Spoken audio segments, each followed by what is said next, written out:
কিন্তু তান্ত্রিক লালুটা কে? আমি চিনি, উনার নাম তান্ত্রিক লালু। উনার দুই পাশে থাকে দুই কালু, একটা একটু বেশি গালা আর একটা একটু কম। তান্ত্রিক লালুই হইল সব ভূতে গজম।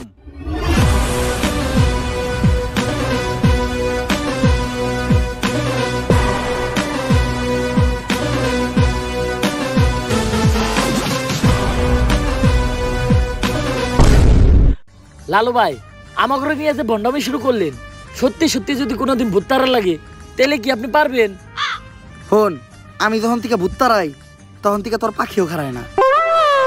তারপরেও ভাই এই ভণ্ডামি আর কতদিন? বাংলাদেশের মানুষ খায় ততদিন। বাংলাদেশের মানুষ তো খায় না, 3 দিন ধরে ব্যবসা শুরু করছেন, বনি তো হইল না। বাবা আমার বাসার বাবা, আমার বাসায় কি জানি হয়েছে, সারা রাত কে জানি হাটে, ডরে ঘুমাইতে পারি না। কাস্টমার আইছে, বনি হইব রে, বনি হইব, বনি হইব।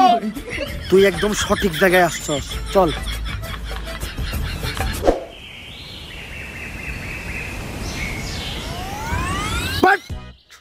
তুই ঠিকই কইছিলি, তোর এই বাড়িতে কিছু একটা আছে, আমি সিগন্যাল পাইতাছি।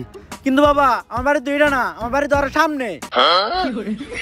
আরে সামনেই আর কি, ওইটার সিগন্যাল আমি এন থেকে পাইতাছি। আমার ক্ষমতা সম্বন্ধে তোর ধারণা নাই, আমি যা যা কমু তাই তাই মিলা যাইব।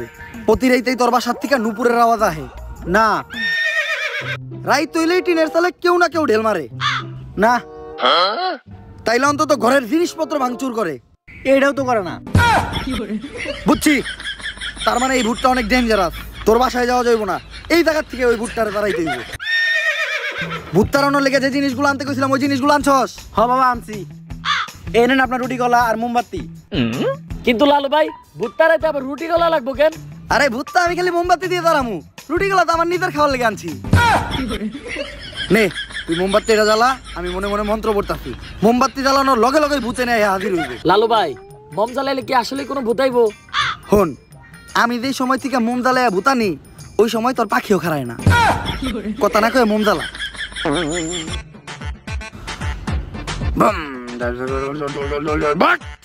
আইছে, আমি স্পষ্ট দেখতেছি ওই জায়গায় আইছে।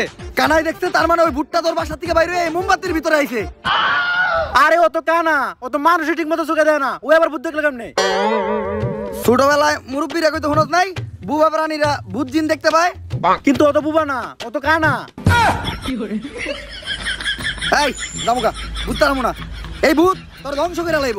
বাট বন্ধ হালার করে হালা, তান্ত্রিকে বন্ধমি করো। কার লোকে বন্ধমি করতে আইছস? তোর কথা নিয়ে লাগে আরেকবার নাকি? কপাল ভালো, ও খালি তগরে মারছে। আমার গায়ে যদি ও হাত দিত ও বচ্চ হয়ে যাইতো। আপনার গায়ে তো হাত দেয় নাই, কিন্তু জুতা দিয়ে বাড়ি ঠিকই দিছে। আমার বরদুয়া লেগে গেছে ওর, ওর ধ্বংস আমি খুব নিকটে দেখতাছি। থাক লালু ভাই, ভয়েন দেন না, মানুষ না জানুক, আমরা তো জানি আপনি ভণ্ড। তাইলে এখন আমরা কই যাইতেছি ভাই? নতুন মুরগি খুঁজতে। আপনি কি আসলে আবার নতুন মুরগি খুঁজে বের করতে পারবেন? হন, আমি যখন থেকে নতুন মুরগি খুঁজে বাই করি তখন থেকে তোর পাখিও খারায় না। তোরা খালি আমার লগে তাল মিলাবি, দেখ আমি মুরগি কেমনে বাউ করি। বাট নতুন মুরগি পাইছি। অন্ধকার, কালো ছায়া তোর মাথার উপর ঘুরঘুর করতেছে, শনি তোর খুব নিকটে। ভাঙতি নাই, সামনে যা। লালু ভাই, ও তো আপনার ইঙ্গিত বুঝে নাই, ও তো শেষ। তোর উপর কিছু একটা ভর করে আছে, ও খুব তাড়াতাড়ি তোরে শেষ করে লাইব। তুই কহ, রাইত হইলেই তুই ঘুমাইয়া যাস না? হ্যাঁ সকাল হইলেই তোর ঘুম ভাঙিয়া যায় না? হ্যাঁ। তার মানে তুই শেষ, তোরে আর কেউ বাঁচাইতে পারবো না। বাবা, বাবা আপনি তো জ্ঞানের ভান্ডার বাবা, আপনি আমার সম্বন্ধে এত কিছু জানেন, আপনি পারবেন আমার বাঁচাইতে বাবা। তুই যেহেতু এত রিকোয়েস্ট করতেছস, একবার চেষ্টা করে দেখি। রিকোয়েস্ট কই করলো? কইলো তো মাত্র একবারই। তোর বাবার দেহা রেখা মুইসা গেছে, ডাইনার দেহা। কি হাত দেখলাম আমি, এটা 5টা আঙ্গুল তোরাতে, এরকম হাত তো আমি জীবনে প্রথম দেখলাম। এই সমস্যার সমাধান শুধু একভাবে হইব, এই আংটি ব্যবহার করলে। আর এই আংটিটা কিন্তু কোনো সাধারণ আংটি না। কোন থেকে জানি এই আংটিটা আনছিলাম? গুলিস্তান থেকে আনছিলেন, দেখে বেচতেছিল 15 টাকা পিস। হিমালয়ের পুরাই থাকা মায়াবী পাথর দিয়ে এই আংটিটা বানানো। নে তোর সব সমস্যার সমাধান। আপনি আমারে বাঁচাইলেন বাবা। এখন বাবারে খুশি কর, তাই আনিমু না, তোর দাবার লাগে দে। জয় বাবার জয়, জয় বাবার জয়। ভাই, আংটি কিনছিলেন 15 টাকা দিয়ে, দিয়ে গেল মাত্র 5 টাকা, 10 টাকা লস। আর এতক্ষণ পেশাল যা পারছিলেন সব ফাও। আপনি তো ব্যবসা বুঝেন না।